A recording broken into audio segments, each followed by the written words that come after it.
Tailandia. Entre tanto, hemos recibido muy oportunamente al ex canciller Miguel Ángel Rodríguez Mackey, que es un especialista de relaciones internacionales y que comenzará, sin duda, después de saludarlo, dándonos su opinión sobre este tema específico, el viaje o no de Pedro Castillo a la cumbre de APEC. Muy buenas tardes, bienvenido a Las Cosas Como Son, señor Rodríguez Mackey. Fernando, muchas gracias por la invitación, siempre honrado con que me hacen ustedes la invitación para estar acá. De manera que entramos al fuego de la polémica rápidamente. Vamos al fuego. Antes de hablar sobre la OEA, y hemos escuchado a algunos congresistas que consideran que el presidente Castillo no debería viajar a la cumbre de la APEC. Se han usado dos argumentos. Uno, el hecho de que haya una denuncia fiscal presentada contra él, y por otra parte, el hecho de que sea inminente la llegada de una misión de alto nivel de la OEA que él solicitó. Se anuncia que llegará el domingo 20 por la noche y el presidente ha pedido permiso para salir entre el 14 y el 21. Ya, a ver, ahí hay dos cosas, ¿no? Prima facie, en primer lugar, siempre he creído que el presidente de la República, Castillo o el que fuere, debe de participar en la vida internacional. Él personifica a la nación, es el que representa y tiene evidentemente que interactuar, conectarse con el mundo. Entonces, siempre yo he tenido la vocación de que los jefes de Estado deben salir. Pero el marco de hoy es distinto. Mira, el presidente de la República y el canciller enviaron una carta firmada, rubricada por ambos, a la OEA para que el grupo de alto nivel llegue a Lima. Entonces, por un asunto de propiedad y de discrecionalidad en la política americana, lo correcto es que si yo invito, tengo que esperarlos, tengo que estar, en fin, prepararme, porque es una visita que no solamente para el gobierno, sino también para todos los sectores vivos del país, es una visita esperada, quieras o no, según cómo se lo mire. Entonces, no sería, a mi juicio, apropiado que el presidente pudiera participar en una reunión internacional de enormes importancia, dividendos para el país. No lo vamos a discutir. Sobre todo porque queremos ser sede el año 24, claro, ¿no? Y además porque geopolíticamente la cuenca del Pacífico es el mundo de la sociedad internacional contemporánea, Fernando. Nos costó mucho ingresar en APEC en los tiempos de los 90, en los tiempos de Fujimori, 1998. Hemos liderado, hemos llevado adelante las cumbres de APEC en su momento. El 16, sí. Claro que sí. Entonces, la ausencia del Perú, sí, evidentemente, se podría sentir. Pero fíjate, ve, no estamos calculando lo siguiente. El temperamento del Congreso es el que da permiso. Sí. Si el temperamento del Congreso es que no al lugar la autorización, te imaginas que el presidente, por las razones que decimos, no sale. ¿Qué es lo que va a decir el canciller en la reunión de Tailandia? ¿Volverá a mentir? Yo no creo que vuelva a mentir. Cuidado con eso, hay que decir las cosas como son. Para evitar ese escenario, mejor es decir que hay otra agenda, esta vez una en la que el presidente de la República no puede soslayarse, no puede dejar de estar presente y recibir a la comisión como corresponde. ¿Y no es posible que él vuelva al Perú el 20? Se ha visto con frecuencia que en una cita de varios días uno acorta su presencia. Yo creo que puede ser, pero fíjate, ve, en diplomacia, Fernando, hay que ser muy cautos con los tiempos, que no se vea como apresurado. Los viajes para la reunión de Tailandia, yo estaba viendo la agenda en agosto, cuando se aproximaba, como no, este viaje. Mira, hay una serie de encuentros de carácter bilateral que se diseña con tiempo, que se preparan evidentemente con el detalle que corresponde a la vida diplomática. Si el presidente adelanta su viaje, ya te advierto que tendrá que cancelar algunos ya programados. Pero si cancela el viaje del todo, quedan canceladas todas esas citas. Bueno, es que ahí está el tema. Hay que ponderar, Fernando. No debería mirarse, no debería verse el viaje como uno apresurado por cualquier cosa a viajar. Cuidado con eso, sin tomar en cuenta la relevancia de una agenda panamericana como es la visita de una comisión de alto nivel. Es decir, lo primero que va a hacer el grupo de alto nivel es visitar al presidente de la República. Es el que abre las puertas del país, el que tiene que estar y llegar con oxígeno. Entonces, vamos a ver, yo creo que debería evaluarse y evitar, me preocupa mucho, siempre pienso, Fernando, en la imagen del Perú. Me preocupa mucho que el Congreso, por lo que quieras, vuelva a no autorizar al presidente una salida. Ahí está el problema. Entonces, la vez pasada fue, al fin y al cabo, por un acto protocolar, que es la investidura de Gustavo Petro. Pero acá se trata de relaciones económicas. Y veo que hay algunos gremios que se están pronunciando a favor del viaje, ¿no? Perdóname, Fernando, todas las reuniones en las que participa el jefe de Estado, todas son importantes. La de Colombia hubiera servido para que el presidente comience a interactuar con los jefes de Estado que iban a ir a Bogotá. En fin, todas son importantes. Pero ya ves tú, con esta vocación que tengo para que el jefe de Estado participe, no deje de estar presente, versus una situación que tiene que ver con un frente interno extraordinariamente polarizado. Bueno, hay momentos en que la política internacional hay que aprender a privilegiar y a priorizar. Eso es fundamental. No, tampoco va a, digamos, pensando en estas ratios esenciales de la vida intraestatal, a pasar finalmente, si lo calculamos bien, nada con que el Perú no vaya, si acaso tomamos todos los elementos de control de daños de la política internacional que supone la presencia del jefe de Estado en una reunión macro ecuménica como es la reunión de APEC. De acuerdo. El pequeño detalle interesante, no es propiamente una reunión de estados, sino de economías. Muy bien. Por eso es que Taiwán está presente junto a China. 21 economías, hasta Hong Kong, por ejemplo. Una situación inédita. Taiwán, sobre todo, ¿no? Sí, lo que te quiero decir es que dices muy bien que es una reunión de economías porque ese fue el espíritu con el que se crea el APEC. Yo me acuerdo mucho esos libros azules que había en la Cancillería en los años 90, que empezábamos a mirar qué son estos tacones, era toda la información geopolítica que en el camino fueron desdeñando y hoy día todos empiezan a mirar, a interpretar como quieren. El 68% de nuestras exportaciones se dirigen a los países miembros de la APEC, de manera que hay que cuidar muy bien ese frente. En todo caso, respecto de la emisión de la OEA, cuando usted era canciller hace pocas semanas, en realidad, ¿es un tema que ya se había barajado, se había planteado, o no existió esa posibilidad de dirigirse a la OEA como lo ha hecho después de su salida de la Cancillería el presidente Castillo? ¿Cómo no? Pero fueron otros presupuestos y otros elementos que eran los que, a mi juicio, sí eran sustentables, sostenibles. Recordarás que se empezaba a promover la posibilidad de que se redujera el número de votos para la vacancia del jefe de Estado. Un acto inapropiado, no hay ley con nombre propio, era evidentemente una intencionalidad manifiesta, había un animus decandi deliberado y eso evidentemente suponía un verdadero riesgo de la gobernabilidad.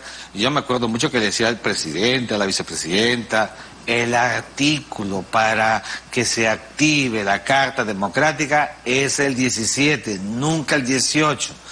Como verás, hoy hay otros presupuestos que, sigo diciendo, no son los que justifican la activación de la Carta Democrática Interamericana, porque hay una denuncia fiscal que llegó al Congreso, fue al tribunal, fue devuelto, como ya lo hemos dicho, y todo ese circuito es de puro derecho interno. Lo más probable era que, conforme la Constitución Política, artículo 117, no hay formato, Fernando, tenemos que ser muy serios, para que el presidente pueda ser procesado, enjuiciado por los delitos que no sean los 4 previstos en la Constitución Política. Que no fluya la corrupción entre ellos. Así es, y era evidente de que bajo esa premisa, tranquilidad, erga omnes en el país internamente, puro derecho nacional. ¿Qué debe hacer la OEA, el grupo de alto nivel, con asuntos de carácter procedimental del propio derecho punitivo? Nada, porque el puro derecho nacional es un carácter soberano. De acuerdo, ahora, ¿es un hecho que vendrá? esta comisión, porque oficialmente el Estado peruano lo ha solicitado. Incluso el presidente del Congreso, señor Williams, también ha escrito y ha solicitado reunirse con esta comisión. ¿Qué espera usted de la visita de estos cancilleres, 5 cancilleres de América Latina en ejercicio y 2 vicecancilleres, ¿no? Sí, bueno, yo conozco 2, a Cafiero y a Holguín, con los que he tenido contacto, hemos conversado telefónicamente, en persona, cuando fui canciller. Bueno, yo creo que el grupo de alto nivel primero viene para cumplir con una petición formulada por el gobierno del Perú, no el Estado peruano, por el gobierno del Perú. Y entonces, claro, tendrá una interacción con los actores vivos de la patria, tomarán impresiones, todos que debería ser equilibrada. Yo creo que debería ser objetiva y en la ¿Es equilibrada ahora que usted conoce la composición? Bueno, mira, equilibrada en el sentido del contenido, no del formato de los que vienen. ¿A qué me refiero? Imagínate, Fernando, que para el grupo de alto nivel encuentren situaciones, circunstancias que yo las niego, que no las creo, pero realmente que sean de un desequilibrio. Es decir, que sí las encuentran realmente polarizadas, que hay una situación de riesgo en la gobernabilidad. Entonces, el tono de ellas será una consecuencia de un informe desequilibrado. Yo no creo que va a pasar eso. Yo creo que van a darse cuenta que lo que vive el Perú es lo que viven los demás países de la Tierra.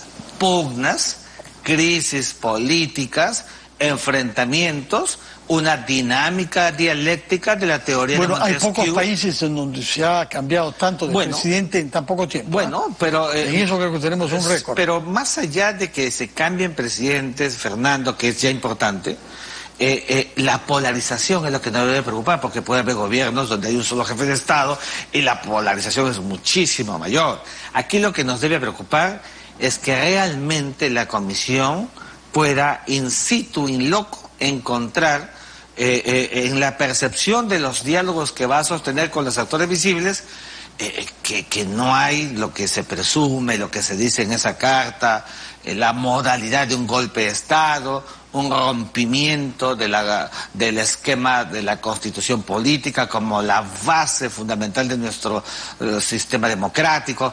Eso es fundamental que ellos van a verificar en estos contertulios que van a tener con los peruanos, y deberían ser absolutamente abiertos en el sentido de no discriminar, o que no les pongan y le digan reúnanse con este y no con el otro. Nadie puede hacer eso. Bueno, es verdad, pero recuerda que la Cancillería, y ese es su rol, es verdad, hay que decirlo, está, bueno, evidentemente orienta, persuade, orienta, dice, digamos, quiénes son o cuáles son las instituciones y los actores con los que se puede... Son cancilleres, personas con experiencia que saben claro que lo que pasa y que tienen embajadas acá. Todos esos países, como ha resaltado el canciller antes esta mañana en RPP, y están en contacto con sus respectivas embajadas, de manera que información no les falta, ¿no? Sí, claro, pero no solamente es un tema de información, sino es la interacción.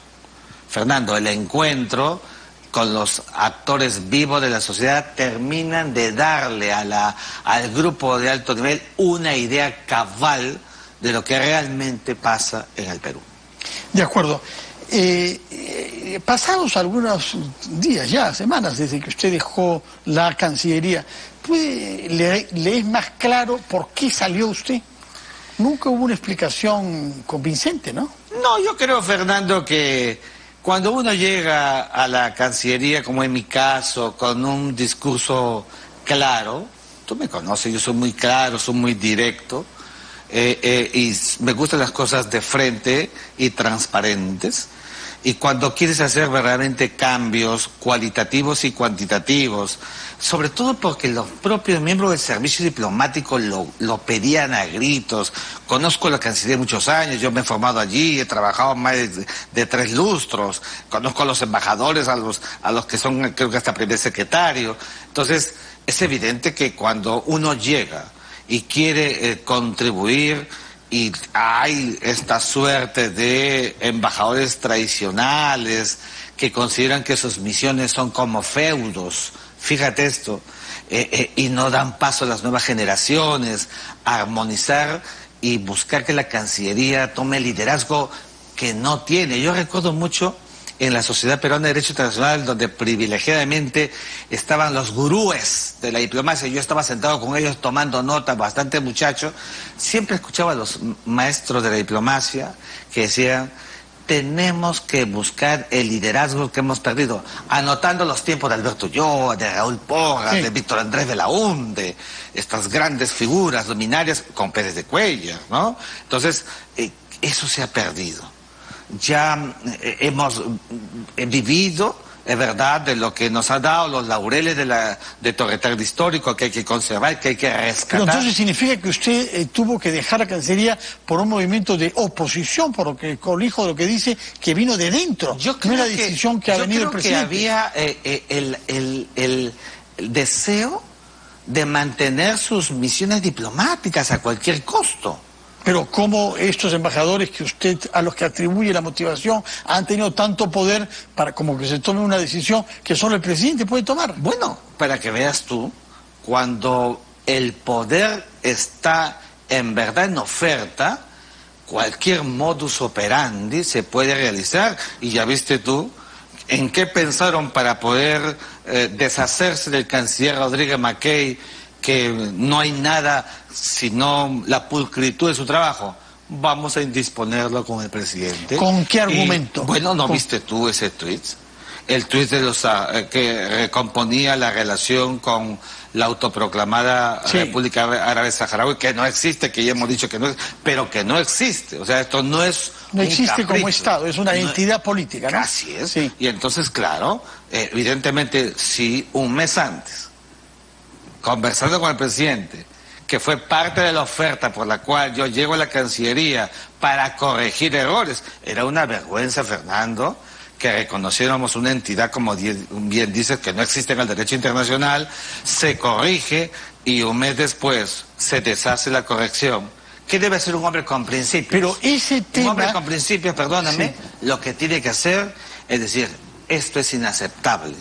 Yo, por un fajín, no voy a mantenerme violentando y tirando el tacho. ¿Pero usted renunció o fue destituido? Perdóname, Fernando, yo renuncié al cargo. Y además, como soy un hombre de principios, el presidente estaba en el interior del país, esperé que llegue a Lima para no hacerlo por un tuit, por otro tuit. Eso no es serio ni maduro. Pero conversamos con el presidente y le dije, esto es inaceptable. ¿El tema único que lo opuso al presidente fue el tema de la República Árabe Saharaui? Nada más.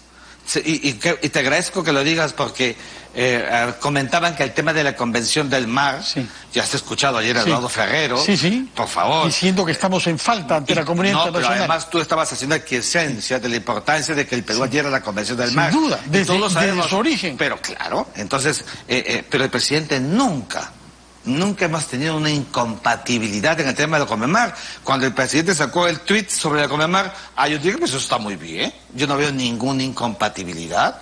El presidente defiende 200 millas, yo también. De manera que allí no hay ninguna incompatibilidad. Lo que pasa, Fernando, es que existe la demagogia. ¿Qué es la demagogia? Decir que tenemos un mar territorial de 200 millas que nunca hemos tenido.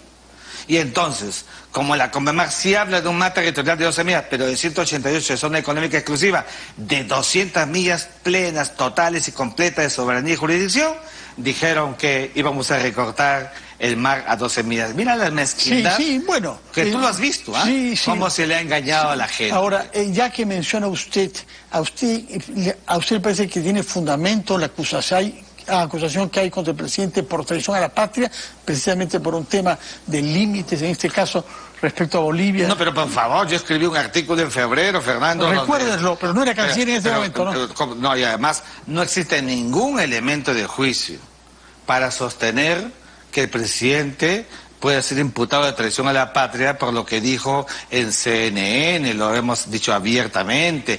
El presidente dijo que no dijo eso, luego otras entrevistas lo volvió a ratificar, sus palabras fueron mal entendidas, yo hice un desarrollo completo de ello, hablé incluso con 2 de los 5 comisionados que escribieron y sustentaron esta denuncia contra el presidente, les decía que estos no son elementos, y en verdad yo creo que esa denuncia por traición a la patria es lo más débil que existe.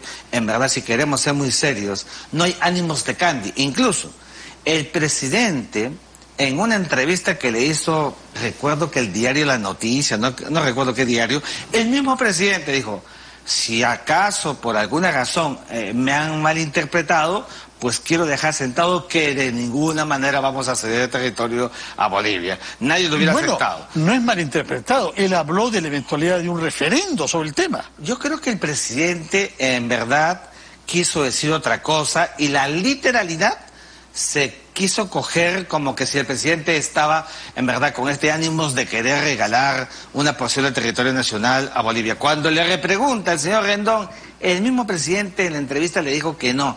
Y mira, yo te lo digo con toda tranquilidad, porque a mí me gusta ser muy objetivo.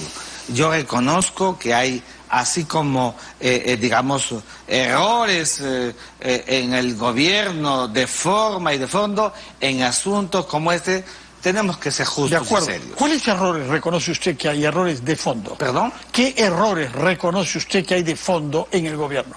Bueno, yo creo que la incongruencia en la política internacional es absolutamente devastadora. Bueno, él nos lo ha dicho, lo que llevó a su salida. Pero en otras materias tengo que hablarte de lo que es mi campo, donde yo es un ciudadano observador, usted es un ciudadano. Donde yo he trabajado.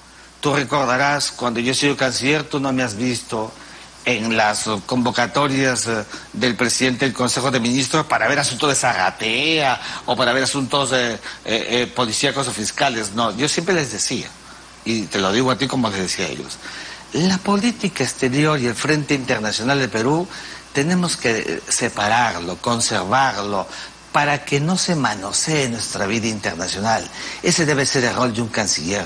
De tal manera que cuando se mire el Frente Internacional, eso que se llama Cancillería de la República, que es la institución más importante de nuestra vida en el frente externo, debe ser la garantía para conservar, para proteger, para ese control de daños de una vida intraestatal alborotada, polarizada, con contratiempos. Y ese es el objeto que hacíamos en Torretagle. Tú has visto en el mes y 10 días que hemos estado al frente, desde las 7 de la mañana hasta las 9 de la noche con el equipo trabajando. Nunca cambiamos a ninguno de los que había dejado el señor Landa, a nadie cambié, solamente fui con mi jefe de gabinete, un funcionario de primer nivel. Algunos renunciaron. Ninguno. ¿Cómo? ¿No? Ah, ¿te refieres a los embajadores? Sí. Bueno, esos son los de los feudos, pues, sí. Fernando. Bueno, pero no es que destituyera usted, pero hubo personas que renunciaron. Sí. Y además renunciaron porque evidentemente ellos tendrían sus explicaciones, sus razones, y a las 24 horas, cuando menos de 24 horas habíamos nombrado a nuevos embajadores, Fernando, se quedaron sin piso. Y entonces empezaron a tejer la posibilidad de recuperar esas misiones para seguir con esas ofertas mensuales que perfectamente deben corresponder, y no me refiero a los sueldos, sino a los posicionamientos en ONUPER, en Nueva York, en Washington. Le corresponde a los nuevos, futuros, grandes diplomáticos que la Cancillería tiene, los buenos fuera cuadros. De cambios sobre personas, porque hasta usted ha hablado de embajadores que tienen feudos, quería cambiar eso. ¿Qué otros cambios de fondo usted quiso aplicar en la Cancillería y no pudo? Fíjate, Fernando, yo vengo del régimen CAS. O sea, cuando tú te retiras, que te dan las gracias. En la Cancillería tenemos el personal administrativo más calificado de todo el aparato del Estado, CAS. No, perdóname, pero hay CAS en otras instituciones. La Cancillería no funciona solamente con diplomáticos de carrera. Yo lo sé muy bien. Y entonces, claro, no es posible que primero tengan unos sueldos magros y segundo, no tengan una estabilidad laboral. La idea primigenia mía, que lo conversábamos con los funcionarios, estaban de acuerdo, era posibilitar que ellos, así como los nombrados y los diplomáticos, pudieran salir alternativamente al exterior para poder ganar experiencia, para tener roce internacional, para fortalecer ese gran grupo humano del régimen en casa. Esto, por ejemplo, en el frente interno es una cuestión a gritos que se ha estado pidiendo. Ningún canciller lo ha hecho porque vivía en el statu quo. Yo no soy de los que vive el statu quo. Cuando a mí me das poder es para ejecutar, para gobernar y con carácter, con la Constitución en la mano, pero con carácter. Y por eso es que viste que cuando yo asumo la Cancillería, lo que yo hago es exactamente lo que he pregonado. Claro, la primera semana me empezaron a atacar la gente de la derecha. ¿Qué pasó con este señor? Se olvidaron del libreto del ensanchamiento, que el ensanchamiento no creo que era solamente para el sector de izquierda, era para todo. Bueno, ahí estuvimos. Y después, cuando vieron que estábamos haciendo lo que siempre hemos pregonado, Fernando, los de la izquierda empezaron a atacarme. Y entonces, claro, yo no me sorprendo porque yo soy un teórico del poder. Yo sé que cuando tienes poder te van a atacar para menoscabarte. Y entonces, ¿qué tienes que hacer, Fernando?